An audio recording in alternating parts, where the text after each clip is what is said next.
Estava Jesus em certo lugar orando e, quando acabou, disse-lhe um dos seus discípulos: Senhor, ensina-nos a orar, como também João ensinou aos seus discípulos.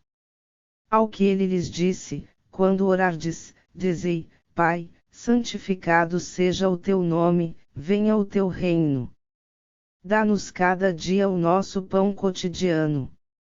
E perdoa-nos os nossos pecados, pois também nós perdoamos a todo aquele que nos deve, e não nos deixes entrar em tentação, mas livra-nos do mal. Disse-lhes também: Se um de vós tiver um amigo, e se for procurá-lo à meia-noite e lhe disser: Amigo, empresta-me 3 pães. Pois que um amigo meu, estando em viagem, chegou à minha casa, e não tenho o que lhe oferecer. E se ele, de dentro, responder: Não me incomodes, já está a porta fechada, e os meus filhos estão comigo na cama, não posso levantar-me para te atender. Digo-vos que, ainda que se levante para lhos dar por ser seu amigo, todavia, por causa da sua importunação, se levantará e lhe dará quantos pães ele precisar. Pelo que eu vos digo, pedi, e dar-se-vos-á, buscai e achareis, batei, e abrir-se-vos-á. Pois todo o que pede, recebe, e quem busca acha, e ao que bate, abrir-se-lhe-á. E qual o pai dentre vós que, se o filho lhe pedir pão, lhe dará uma pedra? Ou, se lhe pedir peixe, lhe dará por peixe uma serpente? Ou, se pedir um ovo, lhe dará um escorpião? Se vós, pois, sendo maus, sabeis dar boas dádivas aos vossos filhos, quanto mais dará o Pai Celestial o Espírito Santo àqueles que lhe pedirem. Estava Jesus expulsando um demônio, que era mudo, e aconteceu que, saindo o demônio, o mudo falou, e as multidões se admiraram. Mas alguns deles disseram: É por Beelzebu, o príncipe dos demônios, que ele expulsa os demônios. E outros, experimentando-o, lhe pediam um sinal do céu. Ele, porém, conhecendo-lhes os pensamentos, disse-lhes: Todo reino dividido contra si mesmo será assolado, e casa sobre casa cairá.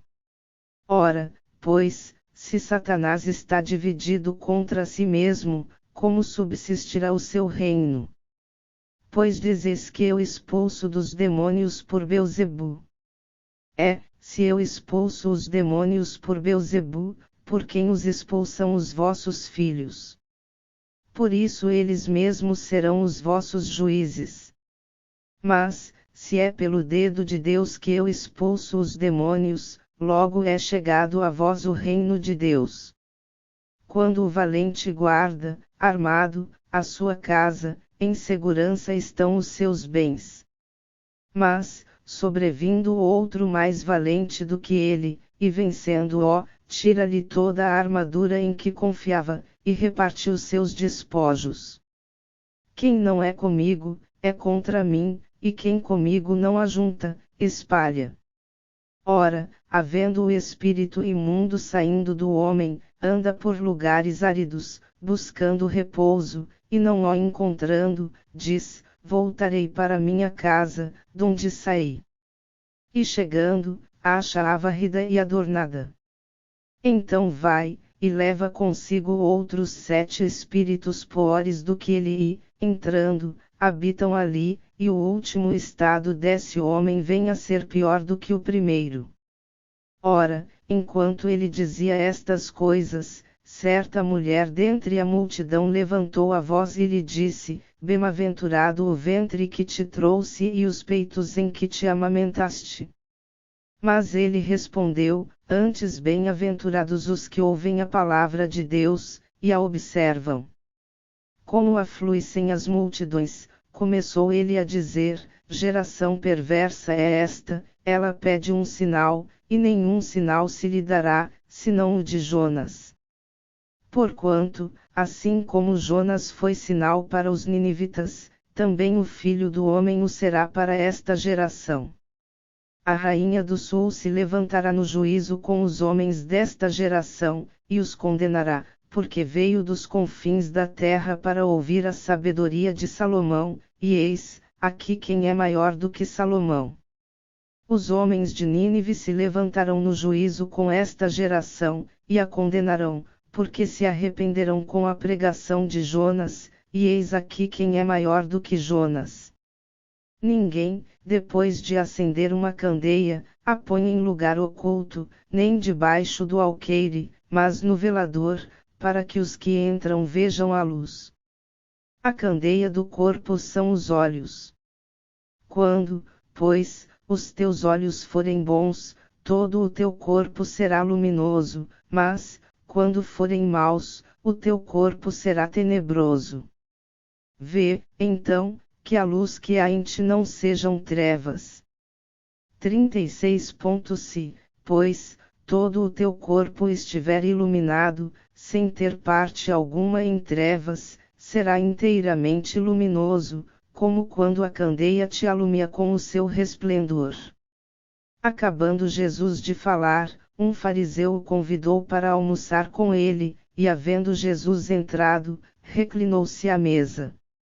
O fariseu admirou-se, vendo que ele não se lavara antes de almoçar. Ao que o Senhor lhe disse: Ora vós, os fariseus, limpais o exterior do corpo e do prato, mas o vosso interior do copo e do prato, mas o vosso interior está cheio de rapina e maldade. Loucos! Quem fez o exterior, não fez também o inferior? Dai, porém, de esmola o que está dentro do copo e do prato, e eis que todas as coisas vos serão limpas. Mas ai de vós, fariseus! Porque dais o dízimo da hortelã, e da arruda, e de toda a hortaliça, e desprezais a justiça e o amor de Deus. Ora, estas coisas importava fazer, sem deixar aquelas. Ai de vós, fariseus! Porque gostais dos primeiros assentos nas sinagogas, e das saudações nas praças. Ai de vós! Porque sois como as sepulturas que não aparecem, sobre as quais andam os homens sem o saberem. Disse-lhe, então, um dos doutores da lei: Mestre, quando dizes isso, também nos afrontas a nós. Ele, porém, respondeu: Ai de vós também, doutores da lei! Porque carregais os homens com fardos difíceis de suportar, e vós mesmos nem ainda com um dos vossos dedos tocais nesses fardos. Ai de vós! Porque edificais os túmulos dos profetas, e vossos pais os mataram. Assim sois testemunhas e aprovais as obras de vossos pais, porquanto eles os mataram, e vós lhes edificais os túmulos. Por isso diz também a sabedoria de Deus: Profetas e apóstolos lhes mandarei, e eles matarão uns, e perseguirão outros. Para que a esta geração se peçam contas do sangue de todos os profetas que, desde a fundação do mundo, foi derramado. Desde o sangue de Abel, até o sangue de Zacarias, que foi morto entre o altar e o santuário, sim, eu vos digo, a esta geração se pedirão contas. Ai de vós, doutores da lei! Porque tirastes a chave da ciência, vós mesmos não entrastes, e impedistes aos que entravam. Ao sair ele dali, começaram os escribas e os fariseus a apertá-lo fortemente, e a interrogá-lo acerca de muitas coisas. Armando-lhe ciladas, a fim de o apanharem em alguma coisa que dissesse.